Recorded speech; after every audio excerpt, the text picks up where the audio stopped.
don do jikwe o susu be he mi mo azan gbe tan popo mi do gbe bo na ho ona tun do te wa na wan gba mi wa gunle poto jijo ho o vile asile o to lo blebu mi to awa jikwe o tonglo bo ne ma setena mi don do gba bo zesu a olu da ogbo he pa se to nle poji ni wa yi o pe to alo mi ton ye to kin kan se to gbe do mo est un péché edo be o nyina wa yin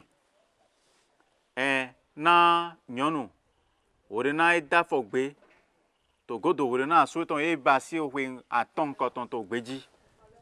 Est un péché pour une femme qui commet une infidélité après 5 ans de voyage de son mari. Donc nyonu de a so ton son de bo ba we aton koton to ogbeji bo ka da fogbe edo nyina do we yin ya no we holo kin cambio ne be nyina do we ya holo jemi de to titame nyonu basi nu zizan mado ganu de to apasun ton boni do achizan ina to kwegbe do epo bo anya hotono onu susu ton ajona dasi bo ma to en mesure bo na no to me apa o titane ma deblo ni a voyager en dasi to don amo dasi do apa o ka anu tata po bo y voyage bo ba 5 ans to 3 maintenant bo to ayo to de pe to don bo yon no wa to fi ti we amodo mo yon we da fogbe bo sin gidi na to te gan no e manyo e ma do yin ko awe yin ko do po e manyo ni do sun de ba we aton to me bo leko bo ase ton da fogbe e wa yin do jiwe donc en plan yon lo do na plan de no te komando jiwe do Somme 27 en plan de no te pon jiwe do les 3 derniers versets a faut attendre bon godole maintenant plan de no te komando jiwe do oui ayi mi do alo ojro kento sele ton memblo na kun de to la don le fondo ojie le dernier verset no te pon okuno ni hu no gbogbo ara to ndeji nugbo no te pon okuno no e bibe do do ne o merci an te yon lo do na pon te ni no pon jiwe yewe maman e do na pon Genèse 18 verset 14 ou so adi do nde ma sian una okuno nde ma glo jiwe yewe bo ma so gamba si o te ni no nda holo oui nde sian una okuno we merci donc nde ma glo jiwe yewe wa haji toro jinado e ma sian na kru no she na do adagbe na mi e ma sian donc nde ma sian una jiwe yewe bo ma do basi nle ku to obo mene pátápátá zizoni pepe bo wa nu etosi amodagbe donc eme do mo asutu etonson aigbaji aigba toji bo aigba de boji bo ba iwe pere wo so bo ayiro hunra we bo nu ejuro adote e pin mi to kaka jeso au Saint Jean ton dodo Exode 20 verset 14 e dodo yemana di ayo o ro pe do po mo ohofo yemana di ayo merci o ro po geri lo mayon lo nko ro ko yen do wan e mayon donc ni aso ito me po e ho azan susu bo ba e ko kande o ko gban ainsi de suite ni ana gbe aso me le ko yen do ma to aso gbe amo do mo ato aso lo we wan so ato nu de ma je ba ito aso lo we e ma gigode pepe wa ojiwe be to gbe agun le po na yun e be to le po na yun do mo no ko akọ e jiwe o yin bo je do adomi to mi do na yin e do na yin adode kan do wewe nyon de ka to mo ba lo ina yin ko de to ho wi won me tagbon afoko nyon de to mo ba yi eze yin ko de jone mo nko we aliho nyonu ayodi toleton edonu boso Edunu. edunu boso sunsun onu eton. Merci. Donc mais mon bail il est classé ton dos, il y a yo de tome. Edunu bo so susu onu eton bleu. Bo gbe to wa caméra mo, yon wa dunu ya edo ma dunu. E ba do na, e wa fin tidin tro do ete won. E nu ble tidin tro. Bo so jira edo bleu bo la o pan, bo e caméra na we na te do, nka moto a franco tin tro ma edo nya ya, e ma yen. Donc mo e il est classé ton dos yon nu etele bene ayo de tole. Donc e ma jedo, mini to azon jiwe oton wa. Wa soto o mo bayi yon de timbo ye so no je gro to gbe de ma to gbe bo e to voyager lo nyina no tata we o gbe de timbo yon le so no to ni de to yi lo na no tata we de wo to don lo mi ayo de wo te don bo nye so no tata fi we donc to popo le po me o sen yon ton e ba ete e sien gba to o zi aton me no o sen yon ton yin yon do o sen tran. Bon, où est-ce bon? Toi, à Goulé, mais il y a ton chien, il y a un lait. Pour nous attendre d'arro, il y a toi à Goulé, mais il m'a demandé d'écho. Osée 7, verset 4. Il m'a demandé d'écho, tout, n'est pas mais. Eh ben, donc, il y a ton rougan, il y a ton rougan, toi à Goulé, mais. Ayo de to, we ye mekpo, di aklariten, he ye hen, ou humion. Merci. Bon, merci. Nous, il me coupe by ni. Bon, au jour ton wa, wa do mo. Yo me kwa yo de to e. O me mi to ma hundo ego. Ayo de to e me ku. Donc, e be me ku to po, bu na yin ko do po e. E me do, e de me do fo. Wa be me de do fo wa e o. But de Jesu so wa, me le ni gba do mo ale nu ho me ho do te susu. O su do mo. To Matthieu 5 verset 27. Dide wa su do do ye manade ayo. Jesu so ade o sen loton e do ye manade ayo. O sen de ton ni. Matthieu 5 verset 27. Mi ko se do ye do mo. Mi ko se do e do. Ye manade ayo. Merci. Jesu e do. Mi ko se bo e do. Ye manade ayo. Nu e do ni. Donc e ba do mo. To ale nu yo su me o sen lo wa.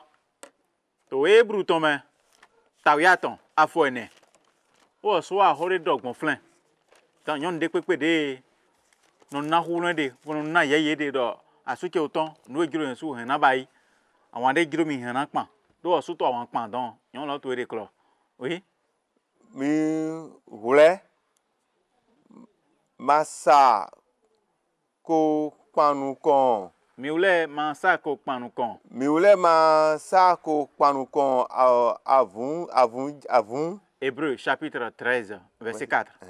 Mi ule ma sa ko panu kon avun je ohun. To avun hiho mi ton me he yinado. Mi ko so won ho me jirado ho he eto di do ran mi di ran ovile do. Officier. Ye vrai mais pon lo kuno tomblo. Merci. Donc a vrai mais pon lo jiku o tomblo. O kuno ton droit do mo. Ehilo amadona bayi. O holo do ni. Anote tuji. Wala sijon tuji. Bo ayin do yin nu juro men dagbe. Awon jo do mo abaye blo. Edo ehilo jemi na bayi. Bo anote tuji bo na pon nu e na jo. Bo ni so ato yo hodo me vrai do mo. E ka o ifiro pon. Wa ko do mi no le jo no bayi gbon ya. Nye ifiro ko ma ifiro ko gbon. No to ho jo to me lo fifo do na ko efo. To me do ni la obo we. E me do e jona da odu. To me do na nyu eto egbe to agun le ko me do. Nyonu yin no vive. Bon we e ka wa to mi ka wa sisi egbon e to dale to egbe le e su po to agun le me. Bo yin do mo lo ke ya yo dide ton fi susu egbon to agun le me to egbe. Bon yon de soto alojina so ton susu de ma soti susu we ko clan son aligoji o de ma to yeme bo to nu gbodo o de ma to yeme bo soto nu ejiwe o ejuro wa adavo sian de le we amo to yeme to we Jacob to me tawe afa uloko na ewo he domo Adiayo blo. E wo me to di dodo adiayo blo. We so doga. We so doga do. Ahume blo. Ahume blo. Be. Eyin ye ma diayo. Ya ma adiayo. Shigba. Eyin ye hume. Ya hume. Ye lezun seme jeto. Merci. To me de dodo adiayo blo. Ahume blo. Awale blo. Awale le blo. Ya je do koto sen lo meme. Ayen sen lo gble. Bo we adi dodo mo. E do mi o yonu ayo de tole. Baby ma nyon do honton jihwe ayon aucun moyen to jihwe ode e yo yon le podo to Jacques 4 verset 4 e do mi yon ayo de tole baby ma nyon do honton jihwe ayon aucun moyen to jihwe ode oui Jacques 4 verset 4 mi yon ayo de tole be mi ma nyon do honton jihwe ayon aucun we eyin to jihwe ode oui na me de pepe he na yin honton ayon ton me de pepe de jiro na honton ayon eton kento jihoye weton we oui be oui ile do owe wiwe do yaya do gbigbo hetin to mi me to nujro ha to nujo ha he to nujo na nu veun merci to 2 pieds 2 mains o so ande do donc nyonu ayo de tole be mi manyo do honton jihwe ayon aucun moyen to jihwe ode donc me de pepe de ayin honton ayon ton bo we vo di dodo e do ayon to jujuje ipo won tutun eton po won tutun ayon ton galilo manwe no veun wa ze grego gbedo ze grego pasha dudu ahan gbedido ainsi de suite eni lo lewe e tan to po wa iro na me lo yin honton ayon ton 2 Pierre chapitre 2 verset 14 ehe tindo nu kun he go na ayoride me tindo nukun edo nukun de gona ayoride wo ma so gan no nyando mawa ye he to aiha he ye ma he lodo le klo aiha he zinza nukun ke ton ma dona merci donc bien ai du ko so yan nu ayorde to sinukun wa ma lodo en zo viado ayiwa yon ayorde to sinukun e no dan ma ya du si bon dan ma ya mi o so o le vo dodo bon e do mi mo ne ve o gan oku e do yonu he ai ton ba si o mo kan po do po alo e ton wa di ko me bla e wa dodo me de pepe de go ko me jo ton hundo e na ganson si e wa do nyina to no e na gbon alo e ton me wole Ecclésiaste chapitre 7 verset 26 donc be yo me jo ton o e jin ganson ya re si amo ya mo nukun yon yo de to ton nugbo ba han de ganji aja ibleu oui nyeso mo onu he ve hu oku edo mi mo nde ve hu gan oku yedo nyonu he aiha eton basi omokan oui po odokpo alo eton wadi home bla mere pe go home jiwe oton hundo na ganson esi sigba ina dono we ye na gbon alo eton me wule merci donc me de yin o me jiwe oton jo si gan gwa lo to wa de ji to fun ni ma so han de e na jai en yo me jo to ma yo me jo to e ro ni cho de we yin ho lo cho de we yin awon gba lo ma cho de we o la mo lo ke ou e zombo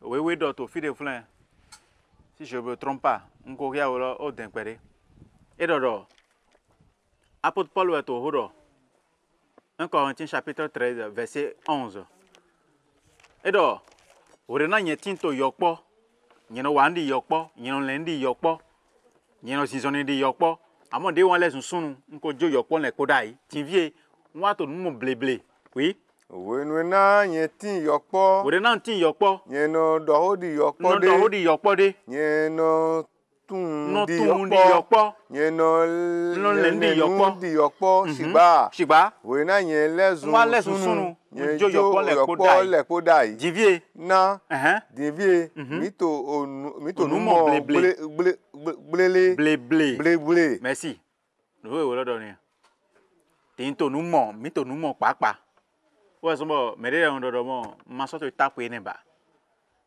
mama mere George Lonzan le ni ma so tapo ni nko hun se franco yokpo si en hun yen le ma so tapo ni maman à moi là et ouais son père pour Jeffrey là j'ai ou des temps sur étape là et son gosse sur étape là et ton étape là et son gosse sur étape là et t'as dit au rendez là où na bo pon brosse de nyon bo din pâte de nyon bo gingan nyon maintenant bo pon macaroni bo pain po bo kido nyon maintenant odo into ndu wo to ogberu po zande ete dan so bai en so go kon en so go bio ogbonde me tron dai ro e bai ro na no e kon attention en so go e no kon bablo na ando les wete han ton jiwe o ton bo bibili wa do mo e do mi na o jire na do len vojo na yo dide ton e ma so len vojo ene otu e mi na yi okudo wo vie ton le pour na do à 2 ans de ji